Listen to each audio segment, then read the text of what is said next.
Bismillahirrahmanirrahim. Assalamualaikum warahmatullahi ta'ala wabarakatuh. Alhamdulillah Rabbil Alamin. Wassalatu wassalamu ala asyrafil anbiya wal mursalin wa ala alihi wa sahbihi ajma'in. Alhamdulillah, with the grace, mercy and the permission biiznillah of Allah subhanahu wa ta'ala, we continue our da'wah from Positive Islamic Psychology Center and Khalifa Education Foundation. We are looking at how we can understand ilmu tawhid or ilmu kalam from the perspective of kalam cosmological argument, and have given you many ideas. So you can go to our video all in the YouTube channel. And what is important is for us to transform the ummah to become an achieving ummah, and ummah of success in this world and the hereafter. And we give you ideas of the 600 videos on motivation, coaching, mentoring, counseling, Islam Heart of Love, and how we strive to transform ourselves, our family, the ummah, and this world itself, which is facing climate disaster, so that we can all live in peace and harmony with all goodly creatures, all the creatures that Allah has ordained upon on this earth. So I have given you the understanding of the basis of Iman, the understanding of the attributes of Allah, the religious principles, the 20 sifat. Alright? And then we have given you the idea that from the 20 sifat, the first sifat that we have to prove, that is the wujud, or the existence of Allah. All the other 19 sifat will not be relevant if from the rational and spiritual argument we cannot prove the existence of Allah. So from Islamic perspective, the kalam cosmology argument, using the series of proofs, logically, rationally, thinking about the whole series of statements, that is the categorical syllogism, we can then derive an understanding of the truthfulness of those statements. That's how kalam, ilmu kalam, and the cosmological argument came about. And it is a very powerful way to defend Islam, to defend our belief in the Creator against the atheistic, materialistic worldview that is prevalent now. Okay, so our claim is Allah is the essential being. His existence is intellectually essential. So the proof is that because Allah is one whom the universe essentially need, there's a minor premise. All those whom the universe essentially need are essential being. That is a major premise. Therefore, Allah is the essential being. So once we prove minor and major premise, categorical syllogism, first figure mode 3, then we have proven the conclusion. Alright, so Al-Ghazali also said the same thing. So if we have to prove the minor premise, we will start with the statement that this universe is an accident. So we know that this universe is a created thing. All accidents essentially need an initiator. So we know that this universe is initiated 13.7 billion years ago. Therefore, the universe initially need an initiator. So this is the conclusion. Alright, then when we have concluded that, we know it needs an initiator. Now we have to prove about the essentiality of the Creator Himself. Alright? So, the proof of the major proof is basically, if we want to prove the major proof, if they are not essential being, that means if the Creator is not the essential being, then they must be accidents, minor. That means this is a minor proof, there must be created beings. And all accidents need an initiator. So, therefore they need an initiator. So, if this is the case, that means the conclusion that they need an initiator will then have to be proven that their initiator will be essential being. Because if you can prove that if they need an initiator, then they are not essential beings. If they are not essential beings, that means that they are not the Creator.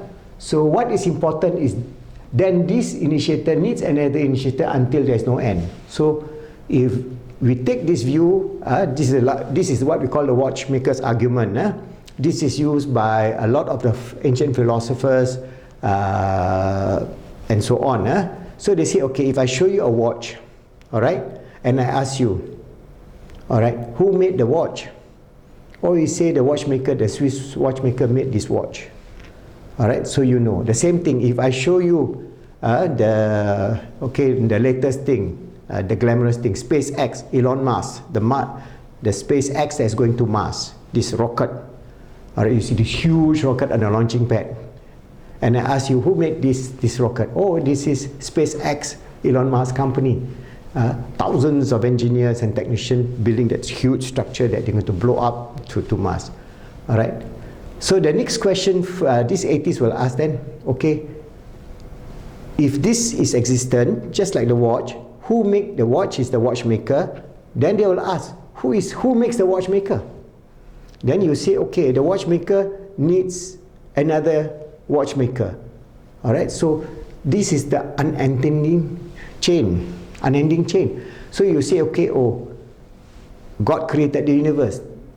Okay, and they will question, who created God then? Then they can postulate. You can say, okay, what do you say? Oh, that means another God that created this God. That means the first one is not God, the second one is God. Okay, then who created the second one? The second God. Oh, the second God, the third God created the second God. So then the second God is not God. And then you go towards infinity. And that's impossible, because if you go back, our existence is dependent on the initial creator, who is an essential being. There is no beginning, there is no end. Alright? So that's why the unending chain, at-tasalsul, is therefore absurd. If you say this world is created by God, and there's a God maker and a God maker and a God maker and a God maker and a God maker and God maker and a God maker until the end, then if you go backward from the end here, this universe cannot exist, because we know that this universe exists. So if this universe exists, there must be a creator, and that creator is not created,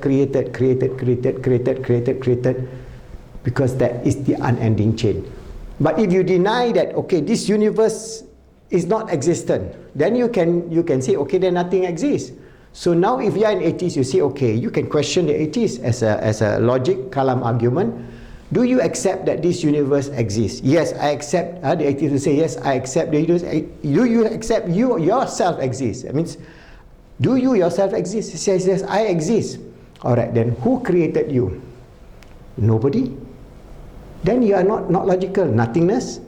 Then you're not logical. There must be a creator to this, because this universe is an accident, a created thing. Do you agree that this universe is a created thing? Say no. Then what do you believe? Oh, it is an eternal thing. And the eternal thing has been disproven by the scientific cosmology now, because there is a Big Bang, there's a beginning of this universe, there is fine-tuning of the universe, and so many proofs that we're going to go on and explain in later videos. So either way, they cannot run away. Either they say there is a God maker, a God maker, a God maker, a God maker. If they postulate that, then towards the very beginning of this existence of this universe, which is created, must be created by a cause, and that cause must be what we call essential being. Alright? So therefore, if they don't accept that, then they are postulating something that is absurd. So this results in an unending chain, at-tasalsul, therefore it is absurd. Or return to the first initiator without intermediary. This is where they say it's a circular argument. Alright? So if you say, who created this universe? God A. God A is being created by God B. God B is being created by God C. God C is being created by God D. God D is being created by God A. So it goes around. Alright? So this is what we call ad-dar. So this is also absurd. It cannot be that, alright? It cannot be that A created B, B created C, and C created A, ad-dar to exist, because then C must pre-exist before A. Alright? So you cannot have a circular argument where A created B, B created C, C created D, D created E, E created A. Also cannot. And this is the unending chain. This is also absurd. So that's why when we explain ilmu kalam, first is the unending chain, at-tasalsul. The second one is the ad-dar. Ad-dar, that means, therefore the statement which if example A created B, B created A, or A created B, B created C, C created A, I've shown you just now, this result in a rotation, ad-dar, therefore it is absurd. Therefore the statement which leads to the result, they need an initiator, is absurd. Conclusion. And again, the statement which led to this statement, they are not essential being, is absurd. That means they must be essential being. Alright? So when the absurdity of the statement, they are not essential being, is established, the opposite statement, that is, they are essential being, that means Allah is the unique essential being without beginning, without end, is established. So this is where we establish from kalam argument. This is very logical. That means we are not afraid to challenge any atheistic thinkers and all that, because this is a rational conclusion of a created existence of this universe. So once we understand this, we understand the nature of Adar and this At-Tasasul, the unending chain, then we would know that this universe is created by a creator.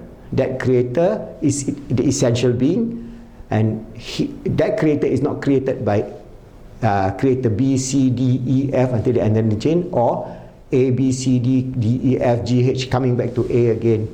Both of those are absurdities, mathematically absurdities, logically absurdities, rationally absurdities, and from then the proof of the wujud of Allah from the perspective of He is the absolute creator or the essential being that created this accident, this accidental contingent universe, is Allah.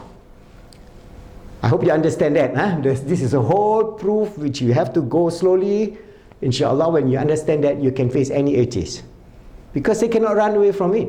They either have the tasasul situation or they have the adar situation, the unending chain, which is absurd, or the rotation chain, which is also absurd. So when the absurdity of the statement, they are not essential being, is established, it is the opposite statement, they are essential being, is established. So the wujud of Allah as the essential being that created this universe is established from the perspective of kalam argument. Remember, we have not gone into the detail of the cosmological argument. This is again another story, inshallah. As we proceed, you will then understand the need for us to establish our faith in Allah subhanahu wa ta'ala, which is rational, which is logical, which is congruent with the deen of Islam, and inshallah from then you can then realize the glory of Allah, honor Him, worship Him, and live in a way that is fulfilling, with receiving His grace, His love, His mercy, His forgiveness, knowing that we are striving to be the sincere servant of Allah, always striving to make ourselves good, helping others to be good, and making the world good, inshallah.